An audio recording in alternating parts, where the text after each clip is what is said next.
El día que quisieron matar a las dos veces presidenta, una vez vicepresidenta, cambió la historia. Todo lo que ocurrió luego de la condena, por los jueces y abogados que jugaban al fútbol en la quinta de Macri, y de este intento de magnicidio con autores intelectuales que no están saliendo a la luz en el juicio, pero que nosotros tenemos serias sospechas sobre quiénes son, cambió el destino. Digo, una de las razones, no sé si la principal, una de las razones por las que estamos viviendo este oprobio de cambio económico y cambio social y cambio de ideas, tiene que ver con esto, con el anulamiento de la principal figura política argentina de las últimas décadas y con el enorme poder de disciplinamiento que tuvo esto para todo el mundo. Durante varios años persiguieron, encarcelaron a dirigentes políticos, lo hicieron con Cristina también, los difamaron, muchos terminaron presos y eso jugaba como disciplinador del resto. Bueno, no te metas con el poder económico porque te podemos ir preso. Ese día le dijeron algo peor, porque hay gente que se banca ir preso. Los dueños de C5N les dijeron, bueno, perseguí a Cristina porque si no te metemos preso. Los tipos no lo persiguieron y fueron presos. Y se la bancaron. Que te maten es distinto. Que te maten es distinto. Es decir, ese día se le dijo a la dirigencia política, si no haces lo que queremos, te vamos a matar. Y esa es una amenaza mucho más importante. ¿Cómo se armó todo eso? Recordémoslo. Aparece un grupo de un día para el otro, Revolución Federal, empieza a romper cosas, a querer incendiar la Casa Rosada, qué sé yo, y decían que eran unos chicos que estaban muy mal y que la estaban pasando muy mal y que eran pobres, y esos scratches que hacían ellos los pasaban en los canales de televisión. Todos los días, todos los días. La sociedad está enfurecida por el hambre y qué sé yo. Resulta que después nos enteramos que todos esos chicos recibían plata. Y que el que más plata recibió, lo recibió de la familia Caputo. También nos enteramos que el número 2 de Patricia Bullrich hace muchos años, en un bar, dicen que le dijo a sus dos secretarias, mientras yo esté de viaje, la van a matar. El tema no es que dijeron que Milman dijo eso. El tema es que las secretarias no entregaron los celulares y cuando los entregaron otros. Que esos celulares pasaron por la oficina de Patricia Bullrich. Que nunca tuvimos la información sobre el celular del atentado material del hecho. Es decir, hay un claro encubrimiento que llega a la culminación del poder. A ver si se entiende. Hay dos Caputo en el gobierno y está Patricia Bullrich. Ellos están fuertemente sospechados de tener algo que ver con el intento de asesinato a Cristina. Ese es el nivel de democracia que vivimos hoy. En esas circunstancias gana este freak que hay hoy en la Casa Rosada. Con una Cristina perseguida judicialmente y a la que quisieron matar. Todo el resto de los actores políticos, periodísticos, empresarios, hoy saben que no solo los pueden encarcelar, también los pueden matar. Lo que está haciendo Cristina, lo que hizo hoy, al igual que cuando declara como acusada, es ir dejando unas miguitas como Hansel y Gretel para que cuando un día haya jueces probos puedan reinvestigar todo lo que pasó y en Argentina se sepa la verdad, como siempre termina sabiéndose la verdad de una manera o de otra o acercándose a la verdad. Es decir, ella intenta, va, habla, deja su testimonio sobre lo que ella cree, comenta cuáles son las pruebas con las que cuenta o los argumentos que tiene, para que algún día en Argentina haya jueces que digan la verdad sobre todo esto y que, no sé, nuestros hijos, nuestros nietos se enteren de quién fue quién en esta época tan oscura de la Argentina. En este momento, mientras pasa esto, ayer, mientras dijeron que 1,5 millones de niños argentinos se saltean una comida y 1 millón se van a comer sin dormir, ayer cuando nos enteramos que la venta de leche es la más baja de la historia argentina, lo que te muestran es un circo de la vida personal del expresidente, que podía haber sido una noticia, un día, y el resto se torna irrelevante para ese niño que se va a dormir sin tomar la leche. Uno puede tener distintas diferencias con Cristina, pero cuando estaba Cristina, los chicos no se iban a dormir sin tomar la leche. Fue Juan Carr, que no era simpatizante de Cristina, el que dijo, llegamos al hambre cero. Ese fue el país que dejó esa mujer que estaba ahí. Después se puede discutir si las reservas, qué sé yo. En ese momento los chicos se iban a dormir con la panza llena. Buen día, ¿qué tal? ¿Cómo les va? Buen día, Roberto. ¿Cómo va, Sí, Roberto? te quería sumar algo porque vos hiciste el relato pormenorizado del 2021 hasta acá, que fue todo lo que se encubrió. Del 2021 para atrás, yo siempre reconstruyo cómo fue todo el proceso que llevó hasta el atentado, que fue un proceso que se inició, yo le pongo la fecha en 2013. 2013 comienza lo que conocemos como lawfare, que repito siempre, el lawfare debería cubrir la sección economía, no la sección judiciales, pues tiene que ver con perseguir a una persona por sus ideas políticas que se traducen en políticas económicas, que llevaban, y haciendo un paralelismo con hoy revisábamos, seguramente después lo podemos ver, los datos que dio la CEPAL, la Argentina tiene los peores índices, no de comparados con Europa, los peores índices de Latinoamérica en crecimiento económico, en salario mínimo, en salario promedio y en trabajo. Los peores índices de Latinoamérica y por lejos, triplicamos, cuadruplicamos, hasta multiplicamos por 10 los índices que tienen los otros países. Cuando empezó el proceso contra Cristina era al revés.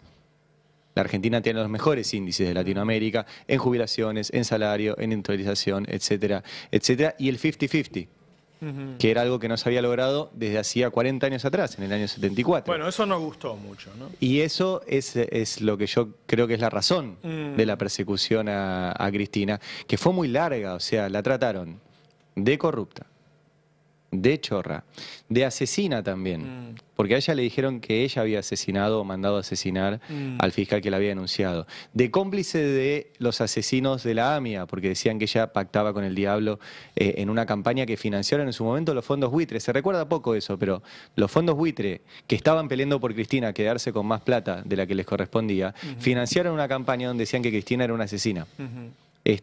Y después continuó, como recién veíamos en el juicio, con las tapas de la revista Noticias, que la trataban de loca. Hay una tapa incluso que la ponen en una hoguera, atada en una hoguera, digo porque van pasando esas cosas, cuando le apedrearon el despacho. Digo, es un proceso de lo que vos siempre llamás la deshumanización, transformarla en algo que se puede eliminar. Y después apareció uno que pensó que eso se podía hacer, que no es que se radicalizó solo como intentan y van a intentar hoy en la cobertura de esto decir, no, fue Sabac Montiel solo, y de hecho esto se investigó judicialmente como un hecho de inseguridad en el barrio de Recoleta. Así se investigó. Claro. No se investigó con todo este contexto que le estamos dando, que es lo que le da importancia. Se intentó matar a la vicepresidenta y 2 veces presidenta, no a una persona que estaba en Recoleta. ¿Es más importante Cristina que una persona común? Y en un asesinato alguien me podrá decir que no, pero el contexto es importante. Sí. Y no se lo puede investigar como un hecho de inseguridad común, Claro. y eso es lo que pasó. Por eso este juicio, como vos decías recién, no es lo que corresponde. Es una farsa para tapar otras cosas. En ese momento era muy claro. Yo no sé si ustedes recuerdan lo que hacía Revolución Federal. Revolución Federal hacía scratches y a la noche lo pasaban en los canales de televisión. Y decían, estos pobres muchachos, jovencitos, miren lo que se... Ahí fue cuando yo dije, guarda que esto va a terminar a los tiros, incluso puede perjudicar a alguno de los que yo está haciendo. Y bueno, ayer la Corte me rechazó el recurso extraordinario porque están pidiendo que yo vaya preso 6 años por haber advertido 2 semanas antes, que creo que todos nos dábamos cuenta. Van a matar a alguien, están preparando el escenario para matar a alguien. Después nos enteramos que los chicos de Revolución Federal no eran chicos pobres, que eran contratados, que le pagaban y qué sé yo, ¿no? Les hacían la nota, ¿te acordás cuando le golpeó el auto a la camioneta Massa? El día de la Asunción. Y le pusieron el micrófono, decían, este pobre joven, ¿de dónde viene usted en colectivo? El chico decía, bueno, yo, Sosa, qué sé yo, papá. Bueno, estaban preparando todo para un día decir, bueno, y apareció uno y la mató.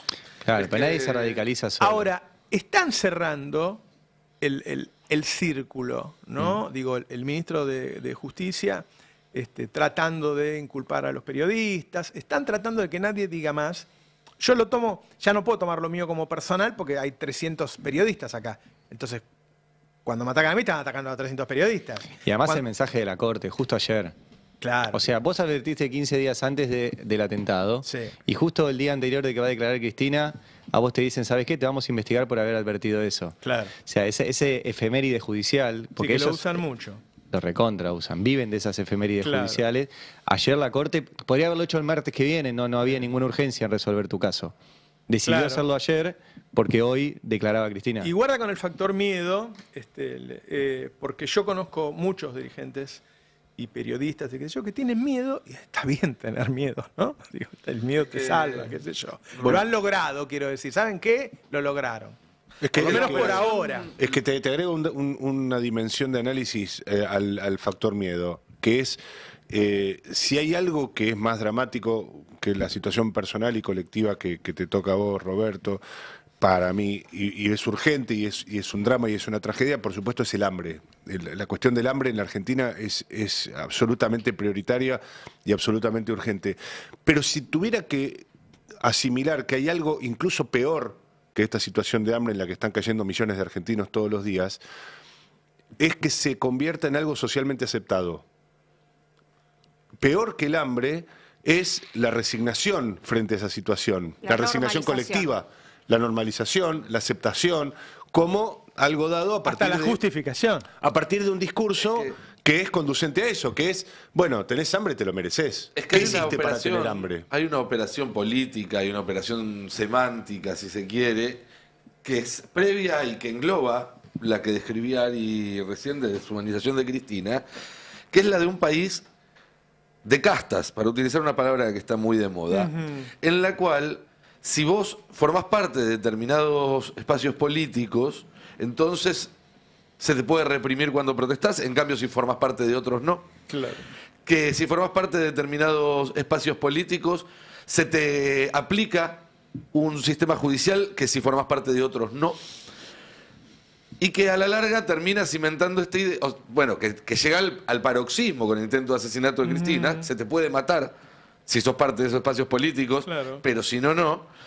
Y que en realidad es una manera de justificar que esté bien que haya una parte de los argentinos, 20, 25, 30 millones de argentinos que se mueran de hambre. Bueno, pero ahí, perdón, yo quiero retomar el hilo informativo porque pasaron dos cosas importantes. La declaración de Cristina y lo que ocurrió afuera de Comodoro Pi, que fue la reunión de un grupo de dirigentes políticos respaldando a Cristina en su condición de símbolo de un proyecto político que involucra políticas públicas que hemos comentado aquí muchas veces y que resumió muy bien Ari. ¿Por qué es importante eso? Porque nosotros venimos reclamando aquí la necesidad de establecer un polo de referencia nítido que presente una alternativa al sentido del viento, es decir, a lo que ahora se presenta como inexorable, que es justamente el individualismo como modo de movilidad social. Digamos que la movilidad social surge del desarrollo individual, lo que en los tiempos de Macri se llamaba meritocracia. Esto no es nuevo. Ustedes son todos muy jóvenes, pero cuando yo era chico, había mucha gente que cuando pasaba por la Ruta 2, que todavía no existía como autopista, en la zona de Alpargatas, y se estaba gestando una villa que hoy es barrio popular, pero que sigue siendo popular y mayoritariamente pobre, mucha gente pasaba por ahí, sentido a Mar del Plata, y decía, y acá toda esta gente no quiere trabajar porque no quiere, no tiene trabajo porque no quiere.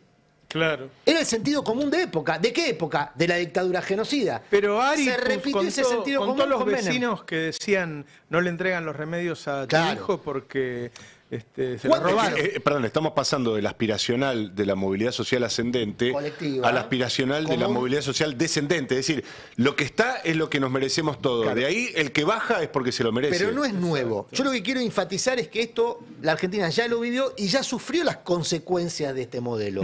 Lo sufrió en la dictadura de la manera más brutal, lo sufrió con Menem también con mucha brutalidad, sin represión ni genocidio, pero también con mucha brutalidad. Represión hubo igual bastante. No, pero sin represión genocida, digamos. Pero Che, nunca hubo un gobierno que suspendiera la entrega de comida. Es decir, estos chicos están yendo a dormir sin comer porque el gobierno decidió no entregar la comida.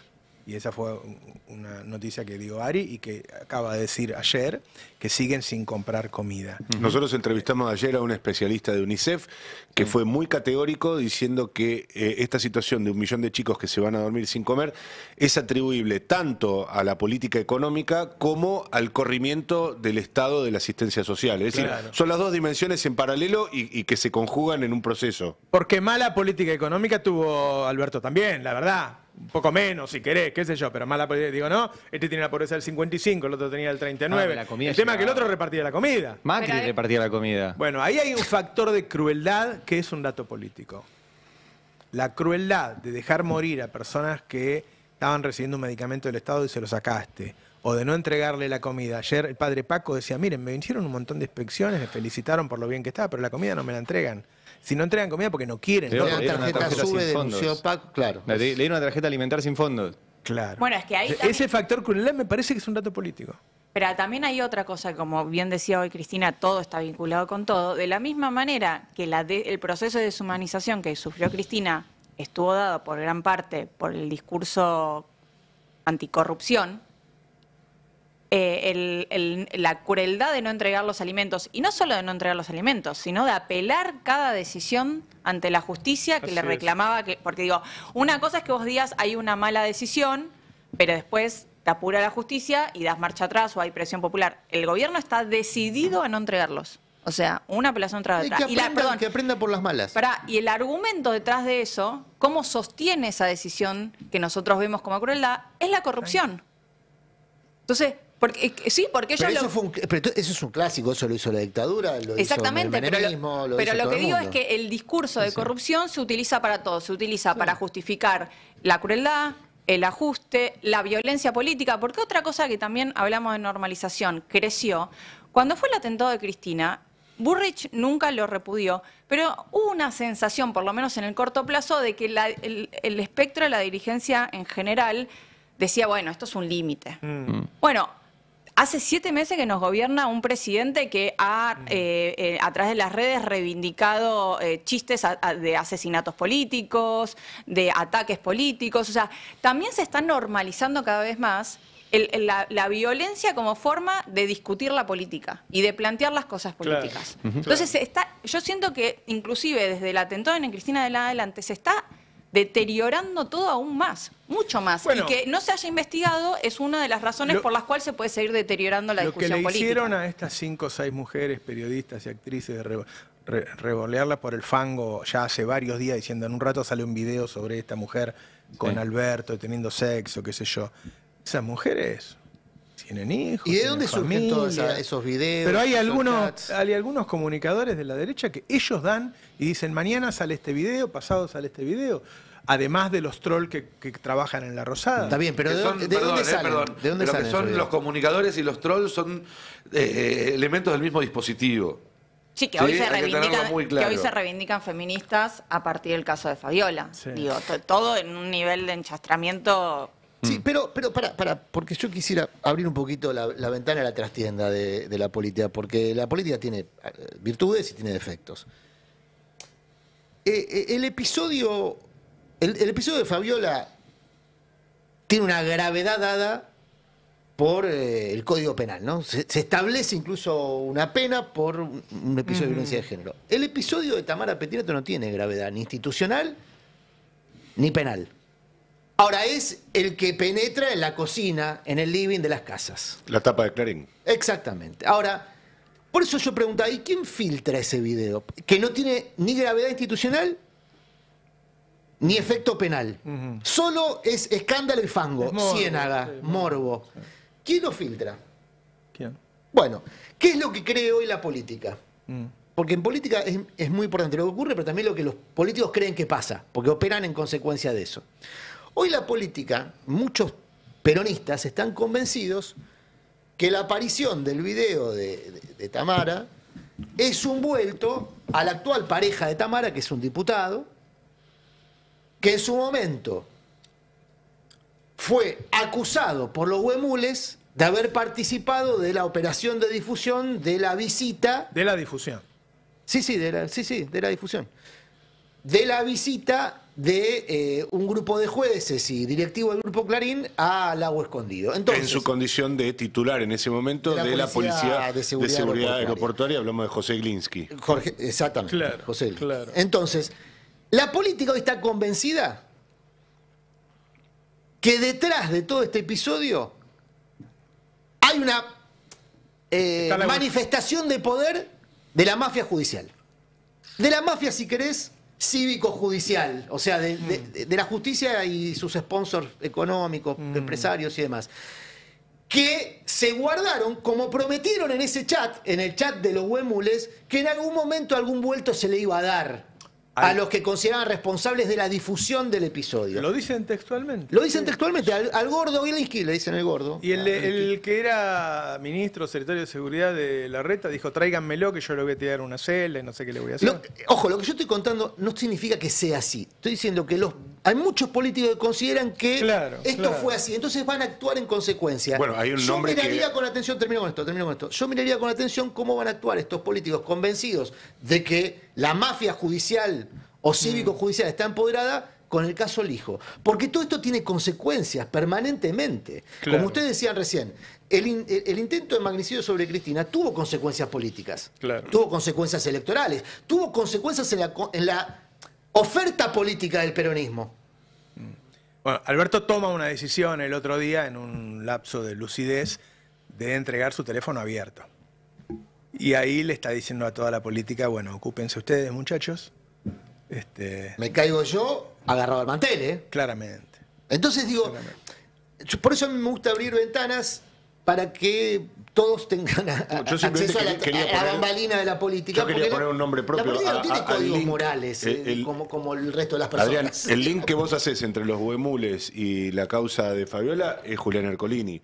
Digamos, el link más inmediato. Participó, bueno, lo que quieras, pero digamos, el que está en los dos lugares sí. Participó en el viaje al Lago Escondido, es un huemul y es hoy quien instruye la causa de Fabiola y por lo tanto tiene acceso directo al teléfono de Fabiola. Al teléfono, perdón, de la secretaria de Alberto Fernández, que fue el y es el que tiene acceso al teléfono de Alberto. Y es importante, ayer en la noche de la televisión, salvo C5N, nadie habló del millón de chicos que se van a dormir sin comer. El nivel de complicidad de cada productor, de cada periodista que oculta el hambre, mostrando la novela que todos los días va a tener algún episodio. Y ¿no? ocultan los negocios. Siempre que sigo la pista del dinero me hizo acordar Lau cuando decía, se usa la corrupción para cualquier cosa. A los periodistas siempre nos acusan de teorías conspirativas, pero cuando hay documentos se termina la teoría conspirativa. Sí. Si uno revisa la historia de Estados Unidos, y de hecho hoy hay una reunión del Council de las Américas y están los empresarios de Estados Unidos viendo cómo hacen más negocios en la Argentina, Estados Unidos tuvo siempre distintas excusas para intervenir tanto adentro de su país como afuera con las personas que le caían mal. Tuvo la guerra contra el comunismo, que utilizó para cualquier cosa, tuvo la guerra contra las drogas, que utilizó para cualquier cosa. Esto lo han contado ellos y está escrito. Y tiene ahora la guerra contra la corrupción. Si ustedes entran a la página de la Casa Blanca, es toda documentación pública, y revisan las estrategias de seguridad nacional, nosotros la hemos publicado, dicen, nosotros vamos a combatir la corrupción en todos los lugares del mundo para que las empresas norteamericanas puedan entrar y hacer negocios. Está escrito así.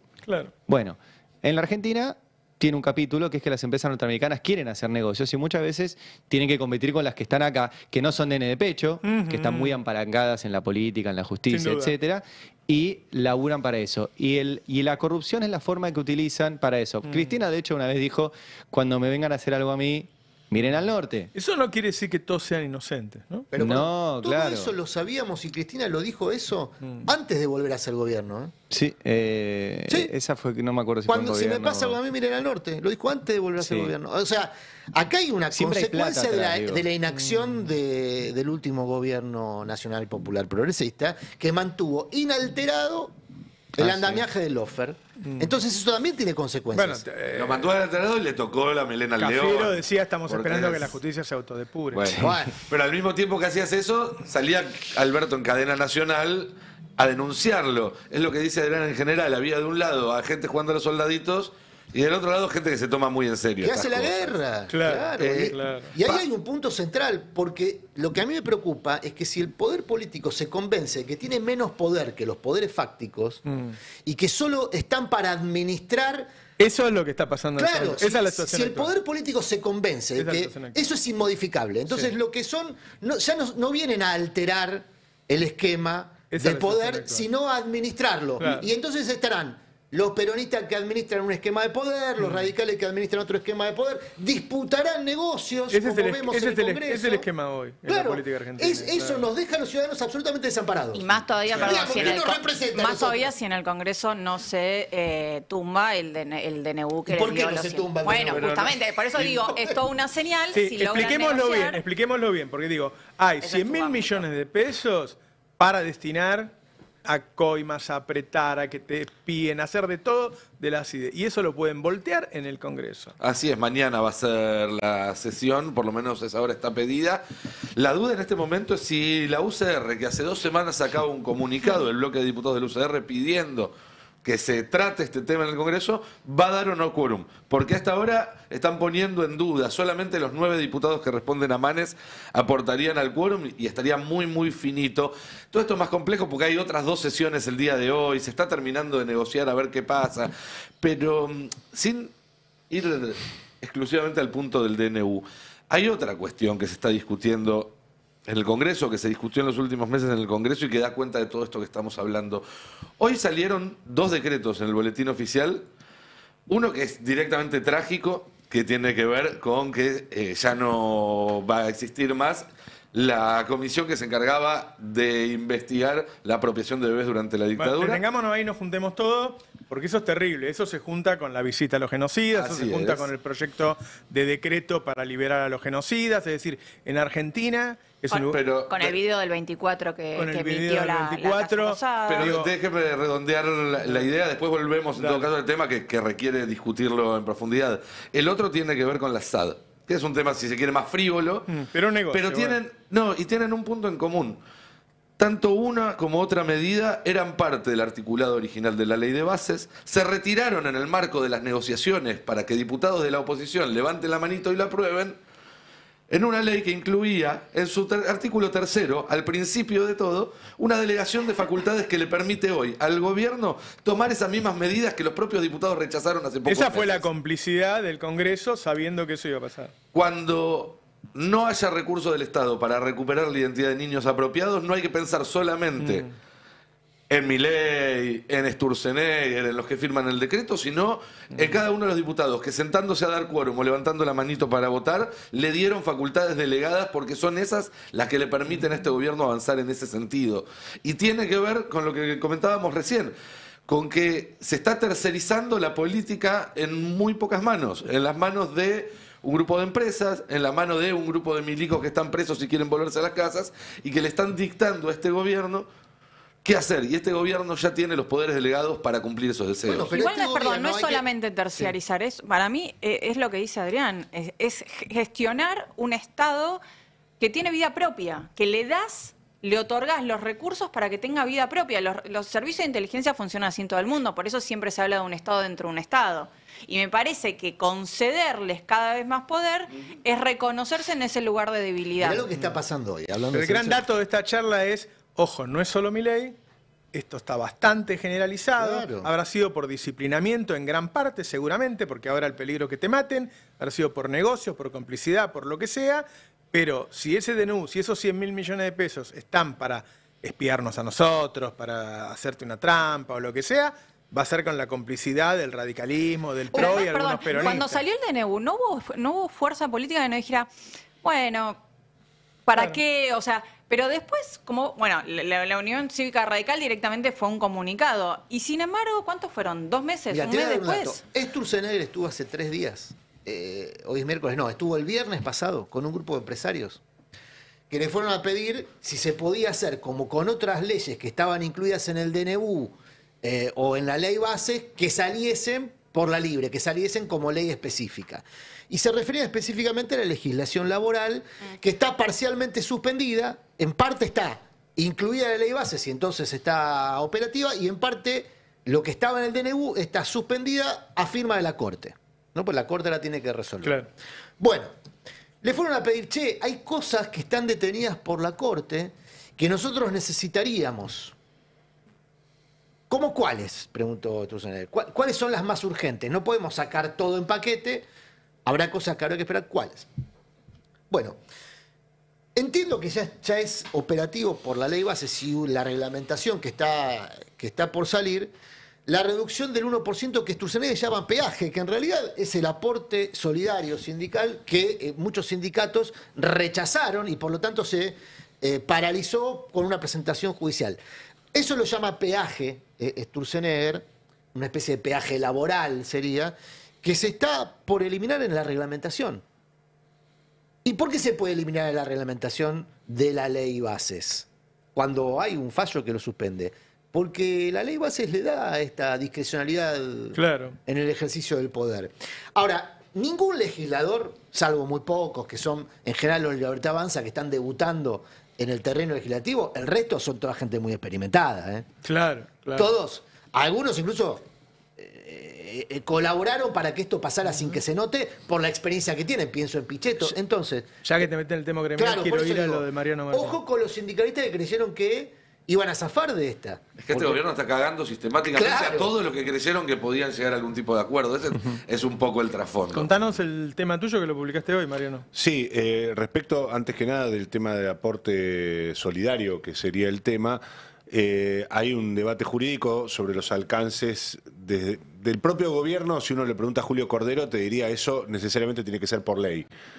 Y no es menos sugestivo que haya aparecido Martín Tetaz ahora diciendo vamos a relanzar la ley Mucci, aquella ley de, entre comillas, democratización de los gremios que impulsó el primer ministro de Trabajo de Raúl Alfonsín y que signó de alguna manera la rivalidad que mantuvieron la CGT y esa gestión a lo largo de esos 6 años.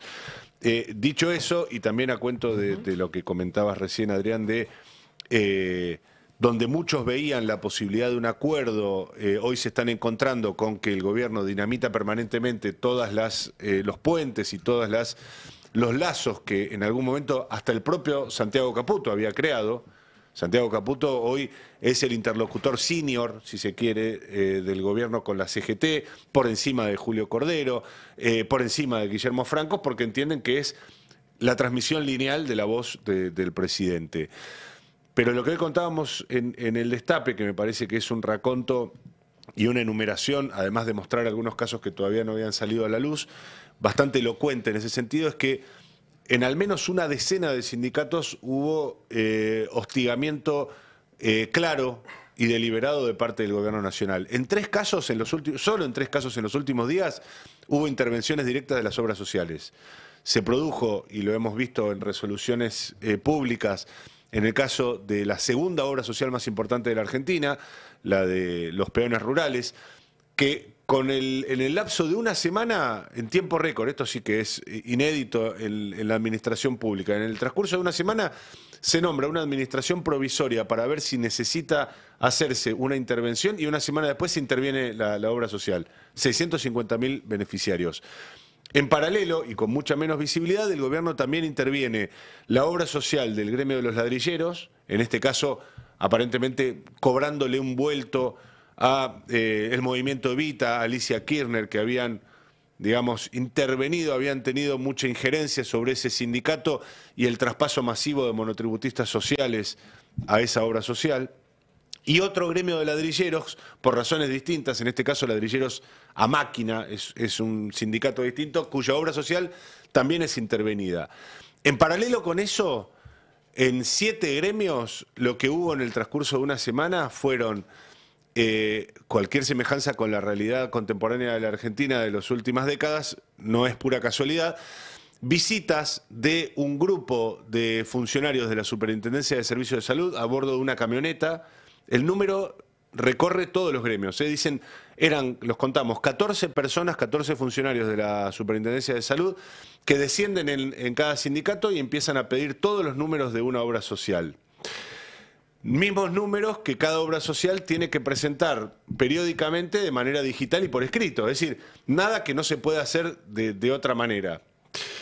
La lectura parece clara en ese sentido, es una acción de amedrentamiento, una acción de disciplinamiento, mostrarles a esas obras sociales, a esos sindicatos, qué es lo que puede hacer el gobierno, En el caso de la superintendencia, un organismo que controla en los hechos Mario Lugones, un hombre que no tiene cargo, pero preside la fundación del Sanatorio Güemes, que es socio de el Cotino Siglia, que es socio de Luis Barrio Nuevo, de los gastronómicos, y que le ordena a Gabriel Oriolo, al superintendente, hacer este tipo de, nosotros la calificábamos como racias, si querés, grupos de tareas sanitaristas que van y buscan en los números de los gremios, y es un aviso. Bueno, hoy es una visita, mañana puede ser una intervención. Igual no va a ser contrato. No, a ver, nosotros dijimos acá hace más Eso es para que no luchen, para que Sí, no, pero pero eso es rifle me sanitario. atajo de lo que va a decir Adrián, Es que rifle no es para sanitario, todos. ¿Qué es rifle pasa? sanitario, Esto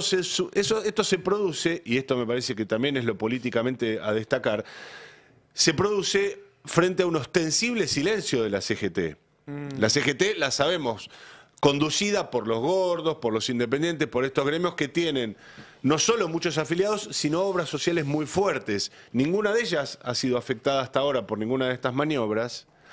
Y muy por el contrario, estos dirigentes que encabezan hoy la CGT en los hechos han sido beneficiarios de otras medidas que tomó el gobierno respecto de las obras sociales, como ser la eliminación de un subsidio automático cuyo saldo fue de manera proporcional a los sindicatos y a las obras sociales más fuertes, y la obligación de las prepagas a aportar lo mismo que las obras sociales al sistema. Es decir, esas dos medidas que generaron casi inmediatamente un caudal inédito de fondos a favor de las obras sociales que permanentemente lloran de financiamiento, explican, por lo menos hasta donde me alcanza la comprensión, el actual silencio de la CGT. Esto es muy importante lo que cuenta Mariano, porque forma parte de lo que hablábamos recién. Los métodos de disciplinamiento, a los cuales algunos son muy dados también, ¿no? Muy permeables, muy sensibles. Que son los mismos de siempre. Bueno, ahí hay un tema, ¿Dónde gana fuerza el plan de Sturzenegger cuando dice, o el de Tetaz, democratizar los gremios, sanear las obras sociales? Es la percepción que tienen incluso los mismos trabajadores de que les están metiendo la mano en el bolsillo, no para representarlos, sino para hacerse ricos. Hay muchos trabajadores que hacen el aporte solidario, que no descreen de la importancia de la representación sindical, pero vienen viendo hace años cómo el representante sindical se enriquece y ellos son cada vez más pobres. Porque es lo que está objetivamente pasando en la Argentina. Los trabajadores formales vienen siendo cada vez más pobres en el último lustro, cuanto menos. Y si corres un poquito más para atrás la serie, es la última década. Pero si hacemos una lectura fina, aquellos que están sindicalizados pierden menos que los que no están sindicalizados. Bueno, pero eso es, arreglate con lo que te arreglamos mientras yo agarro la gruesa. No funciona así la lógica. La lógica de la representación es que hay también representaciones que viven la misma que la de los trabajadores que representan. Una cosa con esto muy importante. Muy importante. Muy cortita. Sí. Nosotros dijimos acá hace un mes, se venía una escalada contra los sindicatos. Y avisamos, ojo, pues hay sindicatos que se están sentando a arreglar. ¿De qué manera? Esto que cuenta Mariano es muy importante. Si vos sos un sindicato que tiene una obra social y una empresa de medicina prepaga, cobraste el doble que lo que venías cobrando antes. Bueno, hay un sindicato que no solamente no va a padecer desfinanciamiento, no fue ni siquiera conminado a devolverle a los afiliados de la prepaga que administra lo que le había aumentado, es la que más aumentó y ahora está haciendo lista de despidos. Entonces digo, y es el sindicato que reúne en su sede del microcentro al resto de los sindicatos. Estoy hablando de PUCN. Entonces digo, no aplico que seamos buenos entre nosotros, me lo guardo para dentro de un ratito, por las dudas. Y vos te referís a la prepaga a Corsalud. A Corsalud, pero al mismo tiempo tiene su obra social. Che, tenemos que ir terminando, que ya está Alfredo Zayat. Quiero ir con... Hay que hacerlo con eso. Con el tema de Laura. No, porque ayer estuvimos... No, ayer no, fue el lunes, perdón, yo vine ayer el lunes. Estuvimos hablando mucho de peronismos, ¿no? Se discutió mucho sobre los distintos peronismos, qué sé yo. Es algo que se está discutiendo en Argentina, pero también se discutió sorprendentemente en Brasil. Ayer estuvo Axel Kicillof, el gobernador que hoy veíamos que fue uno de los dirigentes del peronismo que acompañó a Cristina en su declaración en Comodoro Pi. Pero ayer estuvo en Brasilia, se reunió con Lula, consiguió lo que Milei hasta ahora, pese a los esfuerzos de la canciller, por lo menos la canciller en funciones, Mondino, no consiguió. que es que básicamente Lula se bancara todos los insultos y decidiera tener una reunión cara a cara, que es lo que le viene pidiendo el gobierno argentino, y que Lula ya dijo que primero el gobierno argentino y o Milei tienen que pedir disculpas públicas, y lo recibió a Axel. La simpatía de Lula con el peronismo no es nueva, ya se conoce, se vio claramente en el pasado con Cristina, se vio en la campaña con Alberto, particularmente fue muy notoria. Pero es muy interesante porque Lula es una persona ante todo pragmática. Y lo vimos, por ejemplo, que en el peor momento de crisis de Massa, ¿no?, de la crisis económica en el medio de la campaña, le dio innumerables gestos de apoyo a la Argentina, inclusive también con el ingreso al BRICS, pero también cuando Argentina fue a pedirle un crédito de Bandes, del Banco de Desarrollo de Brasil, Haddad, que es el ministro de Economía, que está ahí, lo pueden ver a la derecha de Axel ayer en la reunión, que es el ministro de Economía y un hombre de mucha confianza de Lula, decidió que no porque lo ponía, lo complicaba internamente en la tensión que tiene entre el aumento del gasto social, los industriales que le pedían más ayuda, digamos. Había una tensión interna y creo que hoy queda demostrado que tomó una buena decisión, porque si no, ese crédito hoy se lo tendría que estar devolviendo el gobierno de Milei, imagínense. Lo que quiero decir es, Lula cuando quiere juega fuerte, le interesa el destino político de Argentina, pero tampoco se inmola. Y sin embargo, ayer fue un poquito más de lo que lo políticamente correcto le requería, que era mostrar esta foto sonriente, abrirle el juego para que Axel le propusiera proyectos de inversión para la provincia de Buenos Aires, mostrar a Axel como un posible presidenciable en el sentido de estamos discutiendo de gobierno a gobierno, pero volvamos un segundito al comunicado. Y lo pone en el lugar que busca Axel, que es decir, yo soy el antagonista de Milei, él es enemigo de este, yo estoy con este, él no entrega los remedios, yo entrego remedios, él no entrega comida, no entrego comida, y estoy al mismo nivel que él. Mirá, acá estoy. Y además Axel salió de esa reunión diciendo, nos llevamos contactos con toda la primera plana del Estado brasileño, como, digamos, posicionándose en una futura relación bilateral. Pero es muy interesante que en el comunicado... Ellos no sabían si lo iba a atender Lula. Y no lo confirmó hasta la noche del día anterior. Sí. Pero, digamos, O sea, todos sabíamos que iba a haber un gesto. No, está bien. Pero no es habitual que un presidente de una gran nación reciba a un gobernador. Pero aparte no fue nada más el presidente, fue el vicepresidente, el ministro de Economía, el canciller. Foto, digamos, era la primera plana de... Sí. Diría que la foto con el vicepresidente Alckmin es casi tan importante que la foto con Lula. Por supuesto. Porque Alckmin es la parte de derecha. Es de la Brasil. parte de derecha de la coalición que gobierna Brasil. Claro. No, y es San Pablo, son los industrialistas de San Pablo. Pero además en un momento en el cual a Kicillof le están diciendo comunista, le están tratando, digamos, de poner posiciones más extremistas que la que realmente tiene, se reúne con un hombre del establishment. Alckmin es establishment. No, pero que aparte es un sector clave para el comercio bilateral en Argentina. Así es. Pero me quedo con porque mientras Axel fue bastante diplomático y no quiso entrar en mucho detalle, Lula se metió de lleno en dos discusiones que son claves en Argentina y lo hizo saber, y eso quizás es lo que más llamó la atención. Dijo que hablaron con respecto al escenario político del país, esto es un comunicado de la presidencia de Brasil, dice, sobre la actualidad del peronismo y sus perspectivas y sobre las relaciones entre las diferentes corrientes ideológicas. O sea, Lula hizo saber que discutió sobre la interna del peronismo con Axel. Claro. Digo, en un momento en el que... En un momento donde el peronismo hay un empoderamiento de algunos jugadores de derecha con mucha apuesta, ¿no? Y en esa discusión es donde realmente le da un apoyo claro a Kicillof. Y además hace saber, y este es un gesto no tanto para la interna del peronismo, sino para Milei, que habló sobre la situación de recesión económica en el país. Y básicamente lo que da a entender es que habló de cuál deberían ser los rumbos económicos y los proyectos económicos y cómo Brasil se puede insertar en eventualmente un proyecto económico para salir de la recesión. Me pareció muy interesante porque, digamos, no es común ver eso en un comunicado diplomático de una reunión bilateral. especialmente en un tema que, como ya venimos diciendo, es un tema de discusión, y un Lula que supo tener un vínculo muy cercano con Néstor y Cristina, con Alberto, digamos, con parte de las distintas ramas que hoy... Estuvo muy cercano a Alberto. Muy cercano a Alberto, pero es lo que te digo, estuvo muy cercano a Alberto, pero el año pasado decidió que no le daba ese crédito a Valdés. Sí. Porque, ante todo, la cuestión interna Claro, de no se lo Brasil. permitía, sí. Entonces, lo que quiero decir es una persona que supo ser un salvavidas también en momentos para distintas corrientes de las que hoy se disputan la conducción del peronismo. Bueno, se sacó estas imágenes todas difundidas por el gobierno de Brasil. Vos podés difundir una foto, pero difundir un video, Sí, mostrar la sí. reunión. Bueno, tiene que ver también con lo que siente Lula por Milei, ¿no?